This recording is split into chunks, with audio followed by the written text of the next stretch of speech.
Nah, pada kesempatan malam hari ini kita sudah masuk hadis yang ke-6 daripada hadis Arba'in Nawawi yang semuanya itu 40. Hadis yang ke-6 ini menjelaskan tentang subhat. Sering kita ini kadang-kadang subhat, mutasabihat, halal, haram. Ini tidak tahu perbedaannya sampai di mana. Nah, maka pada kesempatan malam hari ini kita akan ngaji tentang masalah subhat. Bismillahirrahmanirrahim. An Abi Abdillah An-Nu'man bin Bashir radhiyallahu an, dari Abdillah An-Nu'man bin Bashir radhiyallahu anhuma, beliau berkata,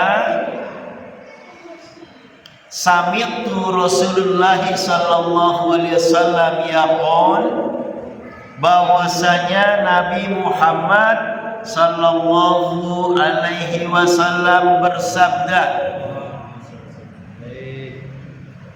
annal halali bayyin wa annal haram bayyana wa bainahuma umuru mustabihat.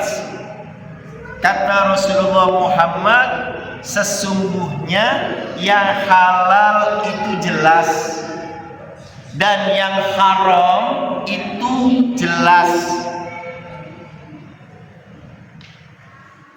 Faman ittaqas subahat astabara al-lidini.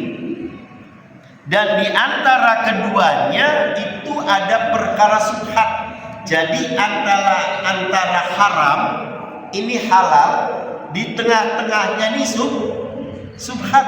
Awas, haram, halal, di tengah-tengah nih namanya subhat. Jadi kalau seandainya kita ini haram nih, ini halal, awas, di tengah-tengahnya ini subhat. Subhat itu apa sih? Subhat suatu perkara yang apabila mau dilakukan ada keraguan. Nih, air minum. Kinti banyu apa iki? Haram tak halal. Haram tak halal. Kalau ada keraguan berarti ada di tengah-tengah. Kalau di tengah-tengah itu namanya subhat. Subhat boleh dilakukan tidak? Tidak boleh. Paham sampai di sini nih? Sebelum dilanjutin. Ya, ragu-ragu. Subhat itu ragu. Nanti subhat itu ada berapa di dalam ibadah, terutama di dalam sholat. Nah, lanjutin dulu.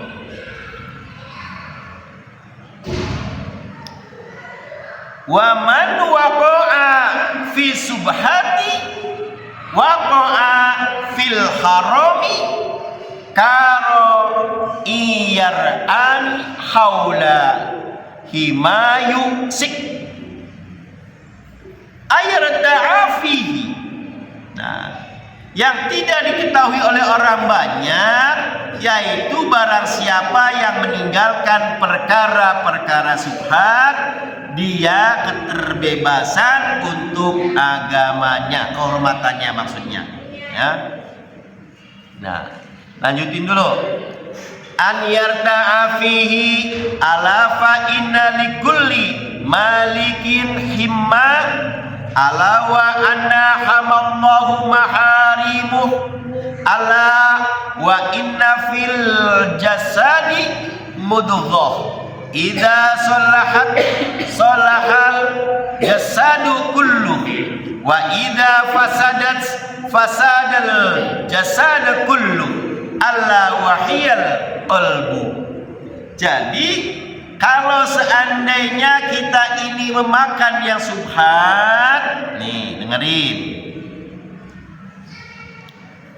Sesungguhnya daerah terlarang oleh Allah perkara-perkara yang diharamkan. Jadi kenapa demikian? Di dalam tubuh kita ini ada segumpal daging. Nah, jika daging kita baik, maka seluruh tubuh kita akan baik. Kalau seandainya daging kita ini rusak, maka seluruh tubuh kita ini rusak. Nah, di mana letaknya? Di hati. Satu-satu kita buka. Yang pertama tadi, subhat itu suatu perkara yang di dalam hatinya ada keraguan-raguan. Kalau ragu-ragu muncul di dalam hati kita, maka jatuhnya subhat. Tidak boleh dilakukan. Contohnya tadi, air ini saya dikasih. Yang mengasihnya misalkan dapat mencuri. Saya ragu mau minum ki. Pengen minum banyu ki ragu gini. Halal tak haram. Halal tak haram. Di dalam hati kita ada keraguan-raguan, maka bisa jatuhnya haram. Paham sampai sini, Bu? Bapak kerja, Bu kerja emang apa baik.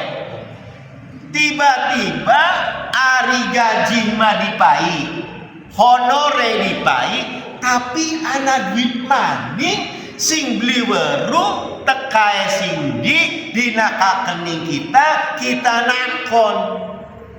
Kini duit apa maning? Wis dinggo baik, keder arep dinggo bukan duitnya uang, beli dinggo ya kita butuh, maka jatuhnya uang itu subhat. Paham? Suatu perkara apabila di dalam hati kita ini ragu, maka subhat di dalam hati kita tinggalkan. Subhat tidak boleh dilakukan, subhat tidak boleh dikerjakan, tetapi subhat harus ditinggalkan. Kenapa harus ditinggalkan? Karena diminum oleh kita. Diminum oleh kita mengairi daging. Gapa dagingnya blesak, hatinya blek. Gapa dagingnya bagus, hatinya bagus. Bisa tidak subhat itu ke barang yang samar? Bisa terjadi. Contoh, sing barang samar misalnya kan. Ibu duwe wit pelem. Duwe wit pelem. Iku ana wong keranjangan ditaksir pelem mau enggak? Ana beli ngono. Tapi masih pentil. Durung karuan matenge, durung karuan kenang codote, tapi masih pentil ditaksir nih uang mau gua aja sampai di bed nih uang sejen. Pak didol beli peleme, didol tapi masih pentil, beli bapak. Sing penting mah tak bayari dingin, engkau gede tak unduh. Oli beli ngedol mengkono. Tidak boleh. Ibu dua wit pelemnya masih pentil-pentil. Durung karuan kudu matenge, kenang codote, tapi wis di dol. Iku nggak boleh, tapi akeh. Wong ngedol pentile ku durung mateng, durung kemading-mading acan. Masih pentil wis ditaksir nih. Tengkulan. Nggak boleh. Karena apa nggak boleh? karena uang yang kita makan nantinya antara halal dan haram. Kenapa? Wit pentil, wit pelem, pentile ada 100, masih cilik. Yakin beli pada murah kenang angin? Berarti berku? Wis gede misalnya kah? Rada gemading, yakin beli kenang codot? Pasti kenang codot mau kah? Sing mau 100 lagi waktu ngadol jumlah peleme. Barang wis gede kari setengah wis bagus. Itu yang tidak boleh. Ana mani, bapak ibu ngedol barang, ngedol mobil second, ngedol mobil second, kijepa barangnya bagus, CT masih kaleng, mesinnya bagus, kini bagus, bagus kabeh. Tapi diumpetaken ning kelemahannya mobil mau. Anak-anak sing kabel konslet orang ngomong, sing setire gede beli ngomong, sing sopek rewis atos beli ngomong. Itu pun sama tidak boleh. Kalau kita menjual barang, kalau kita menjual sesuatu, katakan ini lemahnya, ini kekurangannya, ini kelebihannya, supaya uang yang kita terima tidak subhat. Subhat ada di tengah antara halal dan hak. Sampai sini sebelum dilanjutin paham? Ya. Beli ngaji masa paham yakin. Guna yang ngaji paham ya lebih. Itu yang namanya subhat. Nah, kuning perkara muamalah anamani ning perkara so ibu kira-kira pernah beli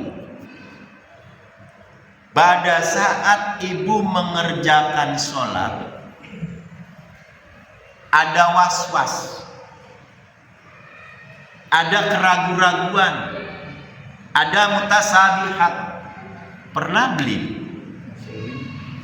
Kalau sering, misal contoh ibu, ini bukan subhat, tetapi sesuatu yang membuat ragu di antaranya. Ibu wis takbir, wis ruku, wis sujud, wis rokaat, kari pragate baik. Tiba-tiba muncul, kira-kira kita kamu sepirang rokaat maukah? Apa yang harus dilakukan? Berhenti sholat atau dilanjutkan sholat itu menurut pikiran kita, ditambah satu lagi. Kecuali ada yang lupa.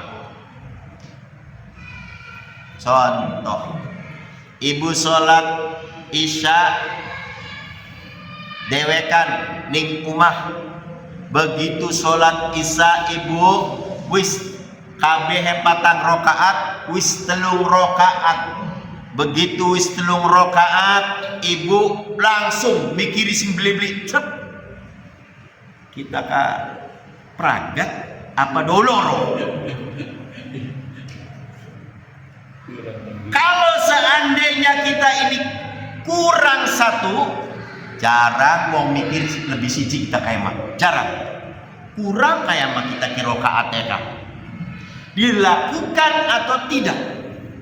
Maka kalau seandainya kejadiannya seperti itu, kita wis arpan patang rokaat, bahkan mau sudah selesai 4 rokaat, tapi kepikiran kayak mah kurang siji, maka pikiran itu yang harus diambil. Paham nggak? Tapi jangan sampai kurang, kecuali lalai, lupa, tidak bisa mengingat, maka tidak ada salah dan dosa untuk orang-orang yang lupa dan tidak mengingat apa yang dia lakukan pada saat menjalankan ibadah. Nah, mulane gapa sholat pikirannya dibuang dingin, khusus nganggo Gusti Allah. Sampai sini ada yang tanyakan enggak? Sebelum dilanjutkan. Yang tadi sudah dijelaskan. Subhat itu apa? Posisi subhat itu ada di mana? Dan subhat itu bagaimana? Karena subhat itu pasti akan menghampiri kita. Subhat itu pasti akan menimpa kita. Kalau kita tidak paham, kalau kita tidak ngerti, maka nanti susah. Bagaimana Haji ini? Bagaimana? Mending. Makanya kalau misalkan di sini ada yang jualan, ada yang berdagang, tolong kiloan jangan dipas kalau kita mau jualan. Jangan dipas, tapi lebihkan dengan niatan sodakoh. Contoh, 1 kilo dibeketi anak berasing 1 kiloan enggak Pak? Anak sing 1 ki endong gede-gede, diluru sing cilik, sing kira-kira pas. Jangan. Kalau bisa kita jualan bermuamalah, maka lebihkan timbangan itu. Kalau kita berkurang, berarti kita mengurangi takaran Kalau kita lebih, berarti kita sodako setiap harinya. Milih. Tapi saya lihat orang jualan kurang setitik pegang, rugi. Sampai kalau kadang-kadang kita nimbang beras, sedurung jomplang mana jomplang cerowok. Udah, blok, sodako saya paling 2 on. Kalau lebih. Tapi orang-orang yang berjualan, bermuamalah tidak melihat itu. Bokat ningkene si adol-adolan kah? Bokat di sini ada yang bermuamalah yang kaitannya dengan warungan. Tolong seperti itu. Jangan dipas. Kalau dipas pasti berkurang. Maka lebihkan dengan niatan sodakoh. Wis bakal lalu bapak warungnya laris digejagan. Dapat dikurangi, nambah tok bangkrut.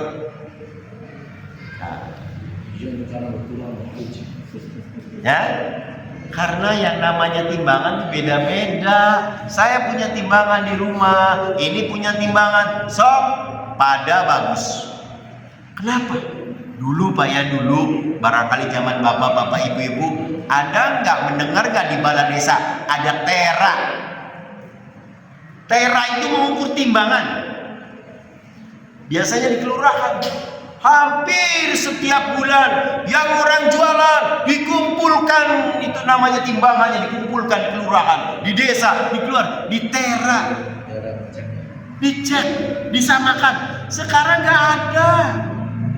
Bagaimana kita menteranya? Bagaimana kita mengeceknya timbangan itu bener apa beli? Sok ibu bapak mengwarung takonana, siraku timbangannya bener apa beli? Sewot. Diingatkannya marah. Nah, ada yang tanyakan? Ya. Subhat itu kan tadi dijelaskan bahwa di antara halal dan haram. Ya, ketika di dalam bermuamalah, taruhlah tadi sudah dicontohkan bahwa ketika kita ragu-ragu dengan sesuatu yang haram, sesuatu kita jatuhnya ragu-ragu, maka ditinggalkan. Taruhlah tadi contohnya air itu ya, minuman. Nah, ketika kita dalam peribadatan itu kan kalau yang subhat tadi itu apa namanya kan solusinya bagaimana Ustaz untuk dalam peribadatan tadi itu? Taruhlah kita sholat kelalen tuh, solusinya gimana untuk menjawab subhat tadi itu? Kalau sholat kelalen berarti berbeda. Ada yang namanya sujud syahwi. Kalau subhat suatu perkara yang menimbulkan ragu di dalam diri kita. Contoh-contoh nih Pak. Begitu rokaat yang ketiga, sahun masuk. Sahun itu apa sih? Sahun itu apa sih? Ragu-ragu. Sama ragu-ragu.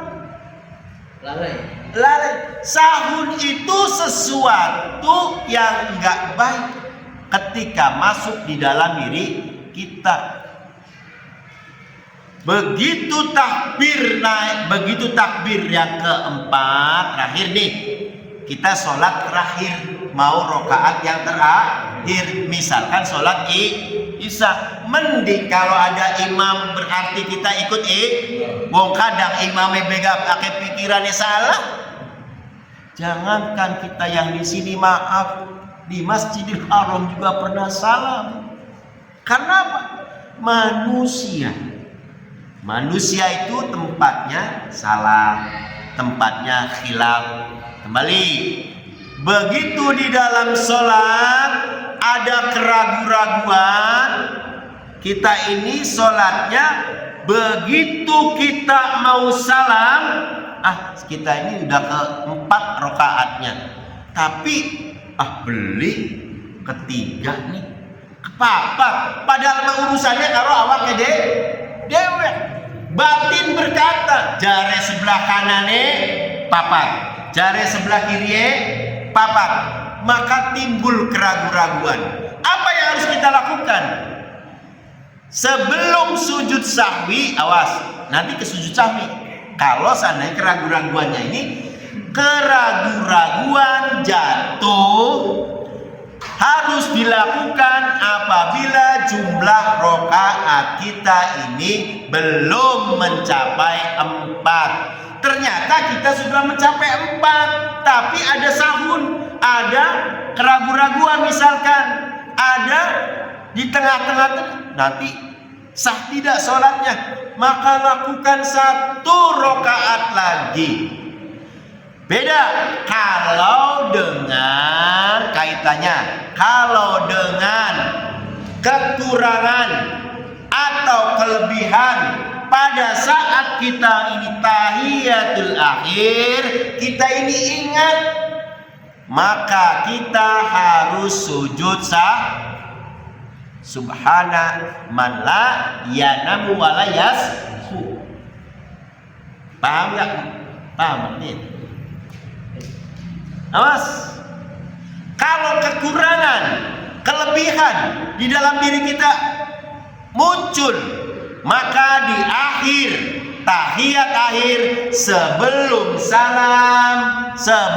salam maka kita sujud sahwi, subhana man la yanamu wa la yasbu, subhana man la yanamu wa la yasbu, terus 3 kali. Begitu duduk lagi baru assalamualaikum warahmatullahi, assalamualaikum warahmatullahi. Itu caranya. Paham, Bu? Jadi Pak Ustaz, kalau misalkan dari niat akhir, tapi ini nih kayak pulang, baru 3 rakaat, terus niat akhir, nah itu sujud sahwi atau bangun lagi? Bangun kalau seandainya kita mengetahui itu ada kekurangan, punya keyakinan. Contoh maksud saya kasih contoh. Pada saat saya ini jumlah rokaatnya 3, contoh ini, atau jumlah rokaatnya 4, sholat isya selesai ini. Pada saat ini saya begitu asyhadu an la ilaha illallah wa asyhadu anna muhammadar rasulullah. Kita ini 4 atau 3? 4 atau 3? Pokoknya kurang nggak apa-apa, karena di dalam diri kita punya keyakinan bahwa rokaatnya kurang sah. pada saat kita ini jumlah rakaatnya harusnya 4, ternyata sudah 3 dan punya keyakinan bahwa sudah 4, tetapi ada di sini kelupaan dan lain sebagainya, maka kita harus sujud sah. Paham nggak di perbedaannya? Gini, saya udah buka nih air. Pada saat saya mau minum, olimetnya di sini, maka tinggalkan. Pada saat saya buka air, Bismillahirrahmanirrahim, halal insyaallah. Paham nggak nih? Jadi keyakinan itu akan timbul dari diri kita. Karena apa? Sesuatu yang subhat, yang dialiri di dalam diri kita. Tadi apa yang saya sampaikan, kalau kita ini punya daging, dagingnya baik, bagus, insya Allah baik yang lainnya. Kalau dagingnya nggak bagus, dagingnya kurang baik, maka semuanya rusak. Kesimpulannya begini, begitu ibu melakukan sebuah kesalahan di dalam sholat, dalam diri kita ada keraguan-raguan, maka ikuti ragu-ragu itu kurang atau lebih. Lebih kurangnya tidak bisa mengambil keputusan, maka kita harus sujud sah. Paham nggak? Sujud sahwi dilakukan pada saat kita mengambil keputusan bimbang. Apa bu? Bimbang. Maka kita harus sujud sah. Paham nggak Pak? Yes. Enak, supaya gamblang.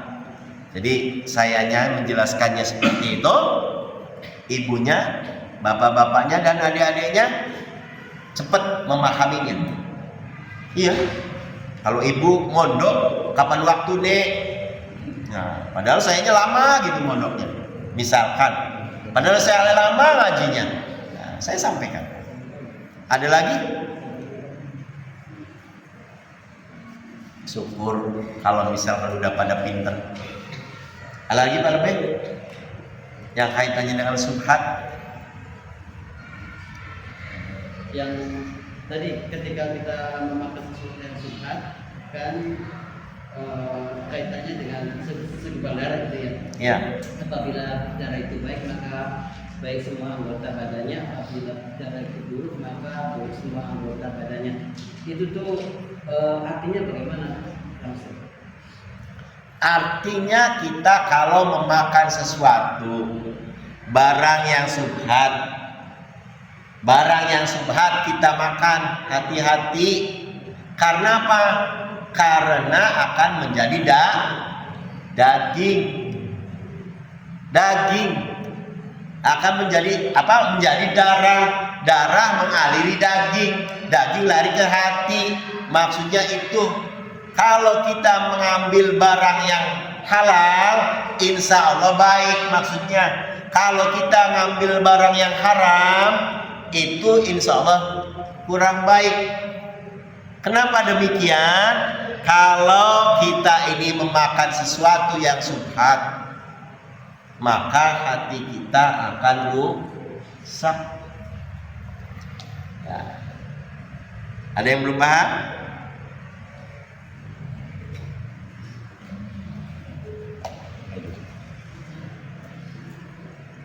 Berarti yang sesuatu yang subhat itu maksudnya ke haram.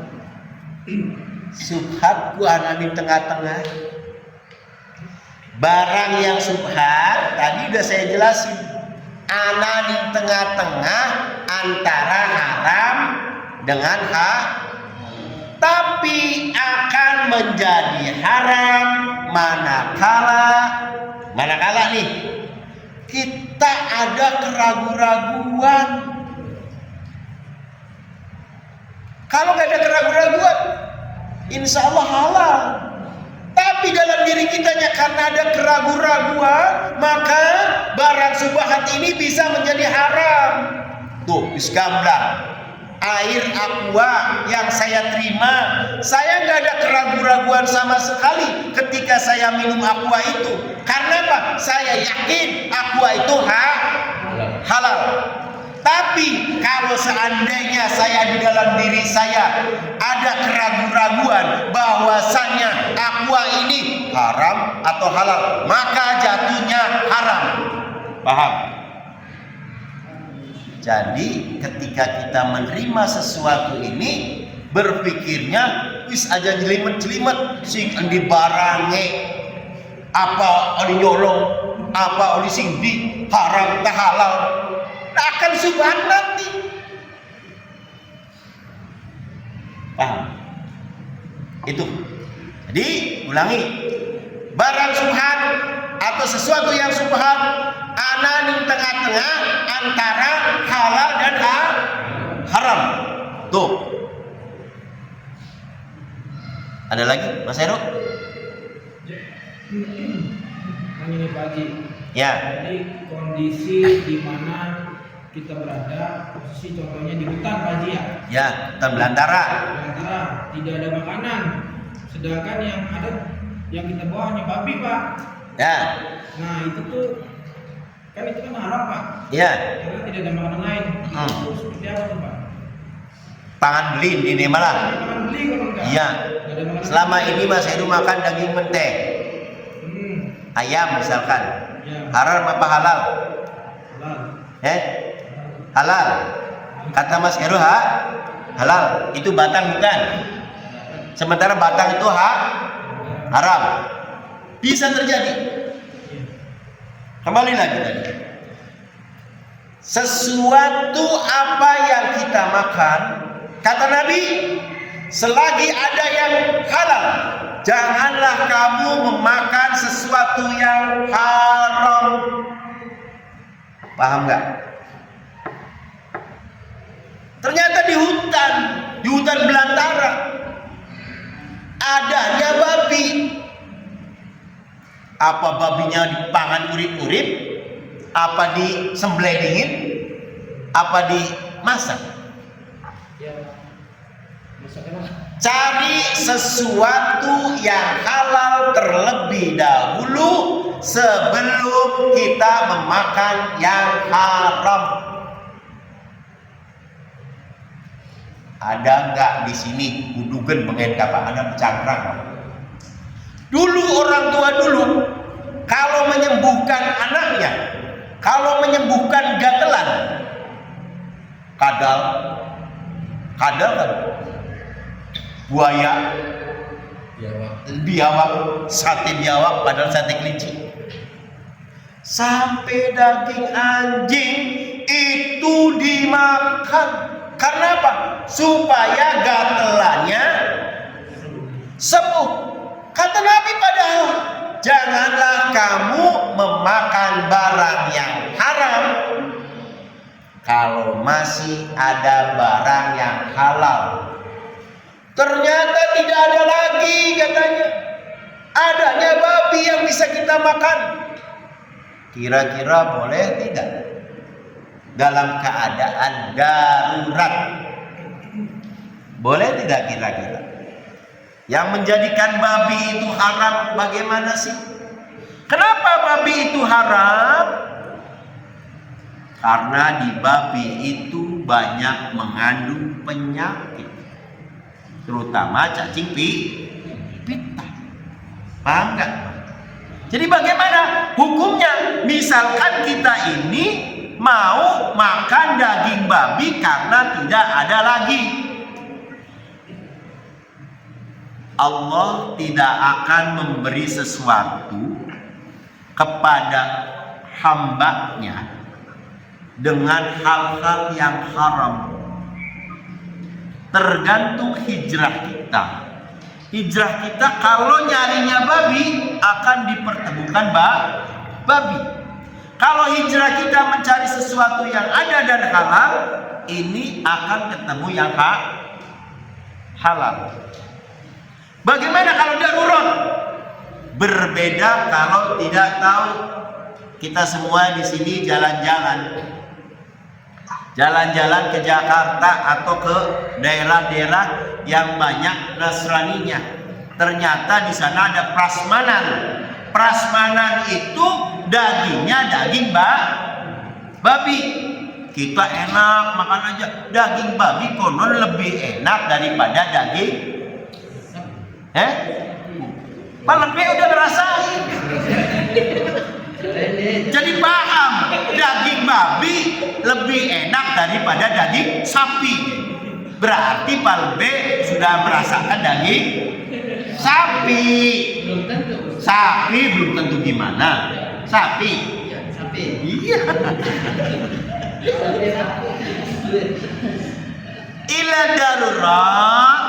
Kalau dalam keadaan darurat, daripada ini mati misalkan, kita bisa mati tidak kalau seandainya tidak makan daging babi. Wah enggak, masih ada ini, maka hukumnya haram. Tapi kalau seandainya orang ini bisa mati kalau tidak makan daging itu misalkan, maka sifatnya darurat boleh dengan catatan untuk kelangsungan hidupnya. Paham nggak Mas Heri yang saya gambarin? Jadi berarti boleh kita nambah. Ya, coba. Kita ya, bisa deh. Ya. Orang dulu. Paham ya? Ya, lumayan, masih 10 menitan. Ada yang tanyain lagi? Yang kaitannya dengan subhat? Hari ini mau duit sih kalau saya. Ya. Surat di nemu duit kan? Nemu duitnya pira? Hari nemu duitnya 10.000 diumumkan. Nemu duitnya jutaan orang diumumkan. Iya. Ya mau nemu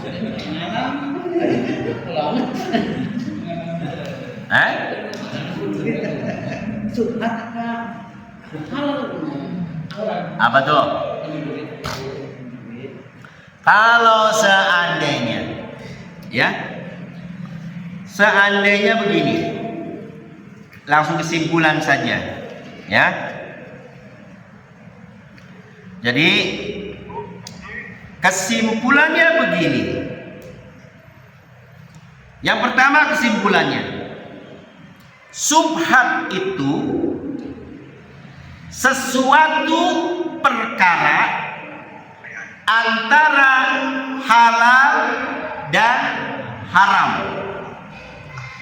Jadi subhat itu adanya di tengah-tengah. Yang pertama kesimpulannya, subhat itu suatu perkara yang tidak boleh dilakukan, baik ibadah yang sifatnya mahdhah maupun ghairu mahdhah.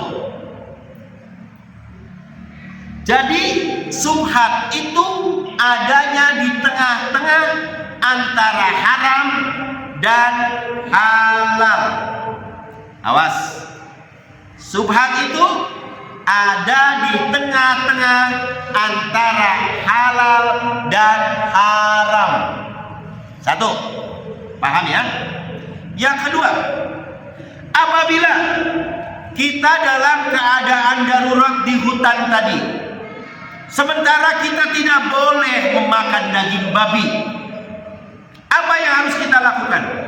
Kata Nabi, janganlah kamu memakan barang yang haram sebelum kamu mencari yang halal. Paham ya? Yang ketiga, kalau seandainya kita menemukan barang, kita menemukan sesuatu, barang itu uang berupa, boleh tidak kita miliki uang ini? Katakanlah kita menemukan uang 1 juta di jalan. Bagaimana caranya uang ini agar menjadi milik kita? agar menjadi hak kita. Syaratnya, yang pertama syaratnya umumkan di masjid selama 3 kali berturut-turut. Satu, syaratnya nih. Saya nemu uang 1 juta, bagaimana kalau saya pakai? Itu masih subhat sifatnya. Masih Bagaimana bisa menjadi halal? Pertama, umumkan di masjid 3 kali berturut-turut. Sesudah diumumkan di masjid, sampaikan kepada masyarakat bahwa saya nemu uang di masjid. Maka uang itu akan menjadi halal apabila tidak ada yang mengakui. Ternyata uang yang selama ini kita pakai, selama ini kita dapat nemu, tidak ada yang ngaku. Punya siapa? Maka boleh dan halal dipakai. Awalnya hukumnya subhat. Awalnya hukumnya subhat. Paham ya? Nah, bagaimana tadi kalau seandainya kita ini sudah sholat, pada saat kita sudah sholat